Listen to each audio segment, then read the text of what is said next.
Hi, this is Alexplain. This time I'm going to explain the channel.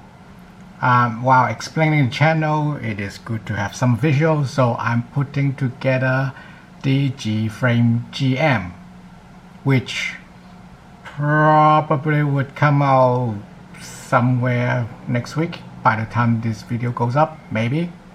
I don't know. Depends what I want to write. On the topic, if the few that of you who watch my channel notice, I borrow or imitate a lot from Forgotten Weapons.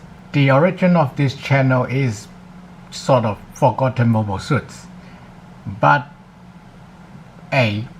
Forgotten Mobile Suit have very little going off. You can find some scans, find some photos. I can find them in books, but there's so little of them because they're forgotten. They probably appear in one scene and that's it. No other information. Which leads to the second topic, which is MSV or mobile suit variation. Generally, people associate them with mainline mobile suit with alternative gears, which is correct. Most of them are not abandoned. Most of them are designs that didn't end up making into the show. So, and a lot of them got recycled into comics, which is good. Some of them do got models. In fact, Gunpla sort of become a thing because they start doing mobile suit variations and put those color swap kits out. Anyways, big part of mobile suit variation is actually magazine articles that they would put on things like Hobby Japan. Back then there's Hobby Gundam, Dengiku Gundam. Back then, 80s, so no YouTube. Making videos would be expensive and not a lot of publication media except for prints or magazines, and magazines need content. So mobile suit variation articles would become one of the long-staying articles content for hobby magazines, which they still do these days. But the problem is, one, Hobby Japan doesn't really publish outside of Japan. There's a few translations, but not a lot. And two, their content doesn't necessarily align with the release schedule of overseas, not Japan markets. So a lot of people don't get to read mobile suit variation articles. They don't really re-release, reprints, or have a big push of old or older mobile suit variations articles out. So people do see them out online. People push scans or even translation of them online. But those are still a bit of a hurdle to read through. And oftentimes those articles are done, from their time. If you watch my, I think the most prominent would be the aerial video. Yeah, aerial video got a lot of spoilers. And a lot of those details are not released until middle of the season. Yeah, pretty much. A lot of those details are up for speculation. They sit them in, but you don't get to see them. There's no confirmation. I think another one is Geogog. Like, if people do go watch the original Mobile Suit Gundam trilogy, they would be sort of scratching their head. Why the heck does Zeon suddenly have beam weapons? Like, why isn't there more of them? And why the heck Char just abandoned it? I will talk about that when we get to Zog, but a lot of background of why Zeon have so many new suits, even though Amuro is just piloting Gundam the whole time. Well, there is the show element, but talking about some in-universe lore reasons, yeah, a lot of them just not there at the time. And there are gunpla manuals. There are gunpla manuals. You can read them. They have some good information. But for some reason, the Gundam manuals kinda assume you collect all of them to get the full picture. Like there are things that they talk in Saku 1 that they just don't bring up again with Saku 2.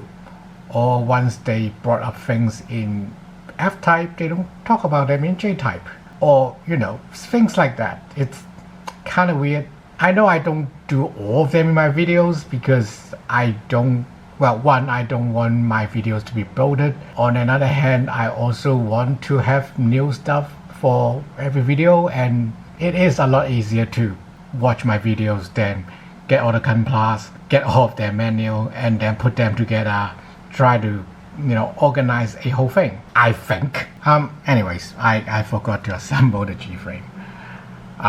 Yeah, so also this would be practice to get my self used to how the camera. This is also a practice of how to keep the image in focus, because I sort of forget at times the camera don't focus. So this is a practice for that. Gframes Gframe was a, I wouldn't say cheap, but Gframe was a very good alternative as a small size, small as in physical size, collection, like model collection, like type of collection. It was very affordable, but recently, due to everything being more expensive, they are pretty much in the same price range as HG. Yeah, some of them is more expensive. Some of them, like if you talk about some of them who got EG, are cheaper to get. Like EG 144 are cheaper than the newer Gframe. You do get some people who pre-paint it for you. I did the panel lining here myself. That's why they are kind of rough. Well, they're very rough. But yeah, that is it is also why I broke them out, because I can easily bust 10 or 20 of them and start shooting videos on them. Although they do lack a lot of features that you might find in even EG. Like even EG would have some gimmicks, like the lightsaber, like EG lightsaber, you can put it out. This one you can't. There is a separate beam saber part that I didn't bring out because I don't plan to put it on. Another thing, old Gframes, they would have the thigh and the upper arm armor exposed. But if you do watch my videos, they don't really well, or you watch till the end, you will notice that it is not that noticeable, especially when you have them on displays front towards where you want to look at it. So I think they make it full armor piece in the FA series, probably because it actually cost them more to produce open armor like this. With the FA, they can just use the existing HG designs, and you see I just put the left piece on the right arm because it's symmetrical. But yeah, you do get to see some of the inner frame sometimes,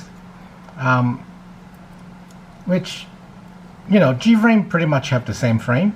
Some of them will have special arm or special legs. Like Xeon arms are different, Xeon legs are different. I did God Gundam and Ariel. They have their own legs. Ariel have his own forearm too, like pretty much any model. But yeah, in general, most of them have the same skeleton.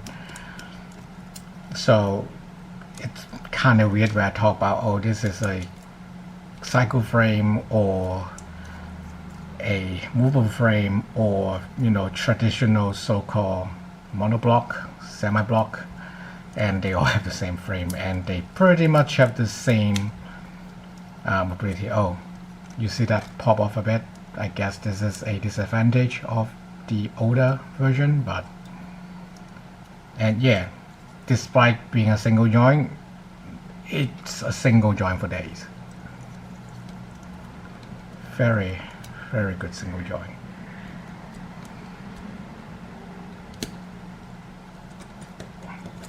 And here is a Gframe GM that is very cool looking with a lot of panel sculpt in. Yeah, I use a different pen here. I'm also experimenting with them. Another good thing about them, at least before, is they are good for experiment.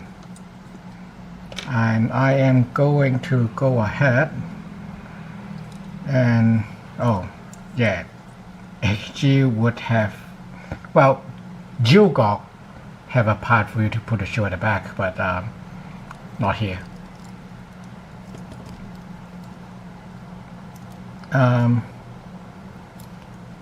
You can, oh yeah, they're finicky at times. Like, oh, here, see, the arm pops off again.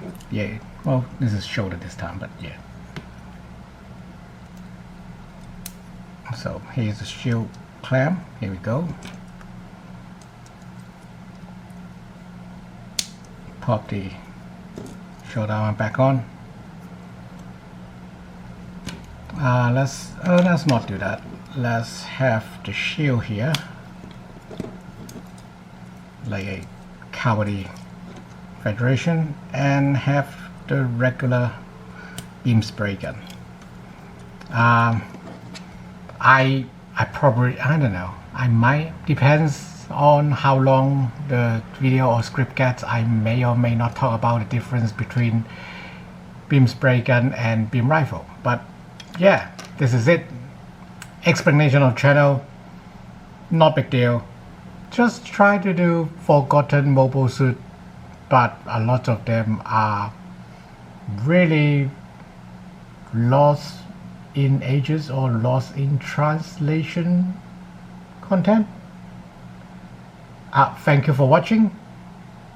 I would remember to say that for the future videos. I hope